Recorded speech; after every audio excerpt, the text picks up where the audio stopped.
HUT tengah malam, pukul 1 dini hari. Jarum jam panjang telah menunjuk angka 3, tergelincir 15 menit dari angka 12. Hari itu Maria ulang tahun. Sejak pukul 12 malam, ia telah terjaga. Malam ini dia tidur dari pukul 9 malam, lalu terbangun karena alarm dipasangnya untuk bunyi pukul 11:45 menit. Ia memang tak berencana untuk merayakan hari ulang tahunnya, tetapi ingin melewatkan tengah malam dalam keadaan terjaga. Merayakan ulang tahunnya untuk apa? Ia bahkan merasa hidupnya sia-sia, hambar, tak punya arti, bahkan ingin mati saja. Maria mulai hari ini berusia 22 tahun. Ia merasa tak ingin hidup. Pikiran itu tiba-tiba saja muncul. Namun, kalau diingat, pikiran itu selalu merasuki pikirannya di setiap malam ulang tahun. Terlebih beberapa tahun terakhir ini. Maria masih bangun, terbaring di atas kasur tipis, di atas tempat tidur kayu. Sebuah pintu ada di sudut barat. Sebelah kanannya ada lemari pakaian, meja, dan sebuah kursi. Di sebelahnya ada meja rias dengan sebuah cermin besar ukuran 2x1 meter. Sebuah cermin dari masa lalu. Ada rak dengan beberapa buku catatan. Di tengahnya adalah tempat tidurnya. Sebuah kamar kos yang sempit 2x2 meter. Di luar, suasana tampak sepi. Hanya angin subuh yang berseliweran menerpa kamarnya melalui jendela yang telah sengaja ia buka. Teman-teman kosnya telah tertidur lelap. Api pura pasti sedang dibalut gelap dan dibuai mimpi. Sesaat pikirannya melayang ke Ikebo, Moanemani, kampungnya di jantung ibu kota Kabupaten Dogiai yang dimekarkan dari Kabupaten Nabire pada 2008 lalu. Ingat Ikebo artinya ingat ibunya. Ingat ibu artinya ingat rumah. Terbayang bagaimana suasana dapur, mama yang sedang memasak untuk jualan, dan seterusnya. Imajinasinya menuju bilik sebelah dalam, tempat dirinya bersama mama tidur. Dilihatnya, mama sedang tertidur lelap, dibalut selimut biru bermotif daun. Senyumnya terkembang melihat bekas ujung selimut terbakar itu. Dia melihat kaki ibunya keluar dari lubang bekas terbakar. Lalu pikirannya melayang-layang melewati masa kecilnya yang bahagia, masa taman kanak-kanaknya yang lucu di Santa Teresia kecil, lalu hingga 6 tahun di SD bekas Santo Petrus Nabire. Terbang lagi melintasi pegunungan Koboure hingga sesaat singgah menikmati nostalgia masa SMP YPPK Santo Fransiskus Moanemani. Tapi ia tak ingin singgah di SMA Negeri 2 Dogiai. Ia jadi begitu takut. Tiba-tiba Maria bangkit dari tempat tidurnya lalu menuju cermin. Kau tahu? Ia bicara pada dirinya sendiri dalam cermin. Nadanya menggema berat. 4 tahun bukan waktu yang singkat menanggung semua ini. Maria mulai mencopoti pakaian yang membungkus tubuhnya. Saya kasihan sama kau. Banyak hal yang mestinya tidak perlu kau lihat dan kau alami dalam hidup ini Nyatanya kau harus hadapi juga, sambung Maria. Malam beku tanpa suara. Jarum jam panjang telah tergelincir hingga angka 6. 1:30 menit. Suara cicak di langit-langit kamar terdengar timbul tenggelam. Ia mungkin terbangun oleh tingkah Maria. Kaos hitam yang melekat di tubuhnya ia lepas.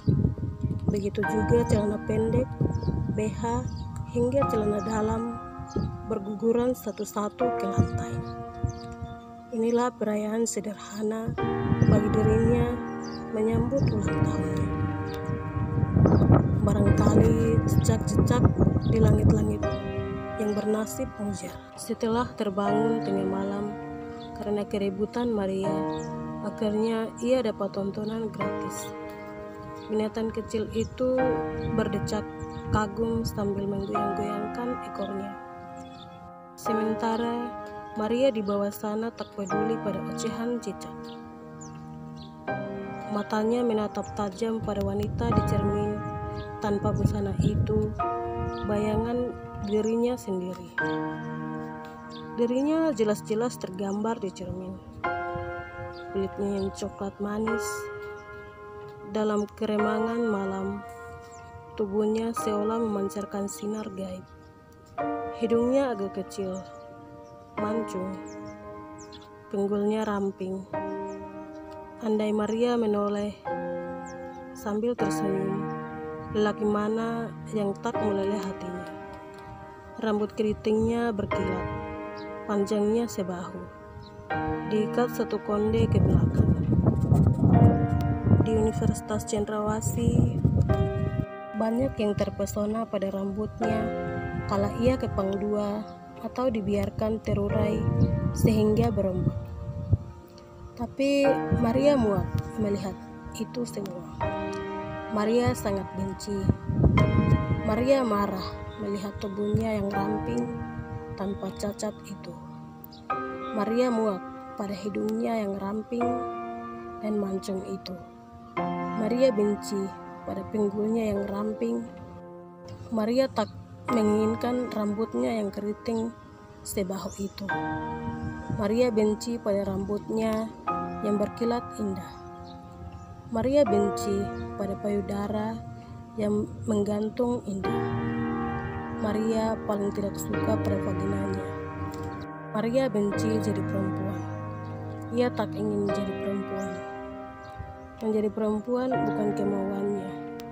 Ia kini butuh sesuatu yang bisa melindunginya dari hujatan, cemooh, vonis dosa, dan cibiran yang keluar dari nuraninya sendiri. Melihat tubuhnya di cermin, ia ingat lelaki itu, Martin namanya, seorang yang beragama Katolik. Ia dari Jawa, menjadi anggota Kopassus. Tugas di Moanemani, ia menegur Maria pukul 6 sore saat Maria pulang usai les untuk persiapan ujian nasional SMA. Ia selalu nongkrong di depan rumah dinas petugas bandar udara yang tak berpenghuni itu. Ia lelaki baik, itu menurut Maria saat itu. Selalu bertemu Martin di gereja setiap misa minggu pagi. Tidak menonjol sebagai tentara, namun berbaur dengan masyarakat. Dekat dengan mamanya Maria. Sebelumnya, setiap hari Rabu dan Jumat, usai les sore dan pulang, tiap pukul 6 sore, Maria selalu melihat Martin nongkrong di depan rumah itu. Kebanyakan melihat Martin duduk dengan handphone di telinga, asik bercerita. Kata Martin, rumah itu letaknya di depan asrama TNI, katanya, agar lebih leluasa bicara dengan istrinya yang jauh di seberang sana. Bandung, tanah Jawa. Awal tahun Moanemani selalu lebih sering diguyur hujan. Begitulah lembah Moanemani yang terletak di ketinggian 3000 kaki dari atas permukaan laut. Letak lembah hijau itu diapiti beberapa pegunungan dengan Gunung Dugiai, Mago, Deyai, dan Wayai. Udara terperangkap, penggap, selalu tertutup awan dan sering hujan. Maria dengan kondisi ibunya yang telah ditinggal pergi ayah sudah tak mungkin membeli payung. Maka bersama kedua temannya, Linda dan Berta, mereka selalu berdiri di teras SMA atau di rumah tempat Martin biasa menelpon itu, atau di emper kios di kompleks pasar Moanemani sebelum tiba di rumah yang letaknya di Ikebo, tak jauh di ujung selatan pasar. Potongan sore yang kelam itu adalah suatu sore saat hujan mengguyur Moanemani dan Maria sendirian berteduh di rumah dinas tak berpenghuni itu. Martin datang dengan payungnya. Ia menarik Maria dengan kasarnya ke dalam rumah itu tanpa bak, bi, bu. Martin menendang Maria kala Maria berteriak dan mengancam akan membunuhnya bila melanjutkan teriaknya. Menyeret tubuh lemah itu ke salah satu bilik dan menyuruhnya menanggalkan pakaiannya satu demi satu. Sementara Martin meracau. Di depan selalu terlihat tubuh mulusnya kala pulang oleh sore. Martin mengaku terpesona dengan mata indahnya, rambut yang konde ke belakang dan terawat, bukit kembarnya yang kenyal, pinggulnya dan melenggak-lenggok itu. Maria berontak begitu ia berusaha melarikan diri. Kejaman sepatu Lars mengenai pahanya, lalu disumpalah mulutnya dengan kain dan sebilah belati dingin menempel di lehernya, berganti dengan todongan pistol di kepala. Maria tak punya pilihan. Ia perempuan. Ia tak kuasa melawan. Di luar, hujan semakin deras saja, dan malam semakin kelam, tanpa setitik cahaya memberi sinarnya mengusir gelap. Ia telentang dan lelaki itu menggagahinya. Lalu ia terkulai lemas, tak bertenaga saat Martin pergi ke asramanya tanpa sedikit pun peduli pada Maria. Seekor anjing melolong mengiris hati saat titik-titik air mata Maria jatuh ke pipi, menyatu dengan guyuran air hujan. Dengan gontai dan menahan sakit, Maria pulang menuju rumahnya. Mama terlihat sibuk memasak, tak peduli pada Maria yang pulang lebih malam dari biasanya. Sementara Maria juga tak kuasa menceritakan semuanya. Apa daya, bila ia ceritakan semuanya, itu menambah gaib keluarga. Lagi pula, apa yang akan dibuat Mama? Sudahlah, pasti hanya menangis saja. Pergi bicara ke asrama militer, lalu pulang dengan babak pelur dipukuli. Sudahlah, Maria sudah mengerti hukum di tempat tinggalnya. Militer selalu menjadi yang berkuasa dan keinginan mereka tak terbatasi. Bikin apa saja mereka, tak ada yang berani protes. Kematian beberapa orang yang memberanikan diri menentang kekejaman militer sudah menjadi buah bibir rakyat. Maria tak bisa buat apa-apa. Ia pasrah. Doa dan air mata tak terbendung. Hanya itu. Ini tanah airnya. Tapi ia tak berdaya. Ia tak punya kuasa. Mereka yang berkuasa. Martin menang. Cepat-cepat Maria ke meja riasnya, mengambil lipstik dan menuliskan sesuatu di dinding cerminnya dengan bertenaga. Ia seperti menumpahkan segenap kekuatan yang dimiliki. Saya benci tentara. Maria masih dalam keadaan telanjang saat detak jarum jam menyadarkan bahwa hari ini sudah pagi, jam 4. Beberapa menit berselang, nada dering handphone meraung-raung kecil. Suaranya tertahan bantal yang menindihnya. SMS dari Daniel.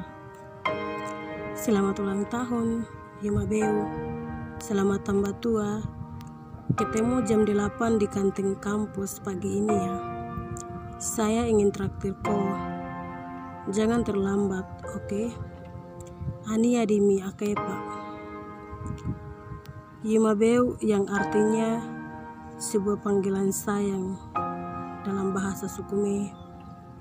Ania Dimi Akepa yang artinya segenap pikiranku ada padamu. Lanjut cerita. Siapa sangka di balik senyum menawan dan kecantikan alamiah itu, ia menyimpan rahasia sengeri ini tak ada. Bahkan Daniel pun tak tahu. Tentu saja Martin menutup rapat-rapat perihal ini agak tidak diketahui Daniel Iyai. Ia tentu tak ingin lelaki itu mengetahui semuanya. Ia tak ingin cerita ini menyebabkan lelaki itu pergi darinya. Bahkan Maria selalu berusaha melupakan semua perihal ini, tapi usahanya selalu sia-sia. Ia melempar HP ke ujung kasurnya dan menghempaskan tubuh bugilnya di atas kasur. Mencoba tertidur tapi tak bisa. Matanya mencoba menggerayangi langit-langit kamar. Hanya ada lampu yang tak bercahaya. Lalu sarang laba-laba yang kentara samar-samar. Tiba-tiba ada yang jatuh tepat di paha Maria, menggerayangi kulitnya. Sensitif, seperti disengat arus listrik.